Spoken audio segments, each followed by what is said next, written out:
Demand কি ভাই? ওকে তো অন স্পট ওদিকে শুট আউট দেওয়া উচিত, বা হচ্ছে ও যেভাবে ওকে অত্যাচার দিয়েছে তাকে তো তারপর ওভাবে অত্যাচার করা উচিত ছিল। অন্যান্য দেশে যে এইসব কেস শোনার পরে ইনস্ট্যান্ট শুট আউট, কেন আমাদের বাংলাদেশে এসব কেন করা হচ্ছে না? ওর ধর্ষণের বিচার আমরা কেন চাচ্ছি, কেন আমরা রাস্তা ব্লক করতেছি, কেন আমরা মিছিল মিটিং করতেছি? ডিরেক্ট বলছে তোকে গুম করে ফেলবো, তোরা কিন্তু কেউ খুঁজে পাবে না। আমার ছবিটা পর্যন্ত তুলে নিয়ে গেছে। ভাই আমাদের জীবনের নিরাপত্তা কি? এর থেকে পৈশাচিক কোনো ঘটনা আমরা মনে হয় না, মানে এই আমার জীবনে আমি দেখেছি।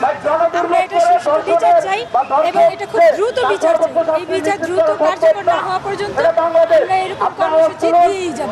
দেশের বিচার ব্যবস্থা এতটাই ভঙ্গুর যে অত্যাচার করে, যে খুনি, যে ধর্ষক, তাকে কোনোভাবেই আমরা দেখি না যে ফাঁসির মুখোমুখি হইতে।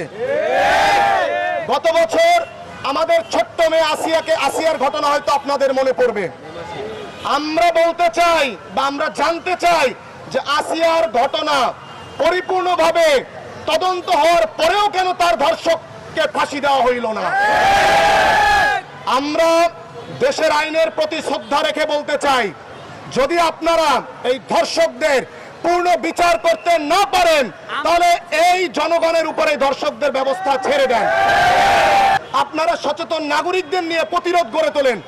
এলাকায় যে ধর্ষণ করবে তার বিরুদ্ধে আমাদের শক্ত অবস্থান, তার সর্বোচ্চ শাস্তি মৃত্যুদণ্ড নিশ্চিত করতে হবে এবং সেটা প্রত্যেকটা মিডিয়ার মাধ্যমে জনসম্মুখে প্রচার করতে হবে, যেন পরবর্তীতে কোন ধর্ষক এই ধরনের কাজ করলে তার প্রতিটা পশম পর্যন্ত দাঁড়িয়ে যায়।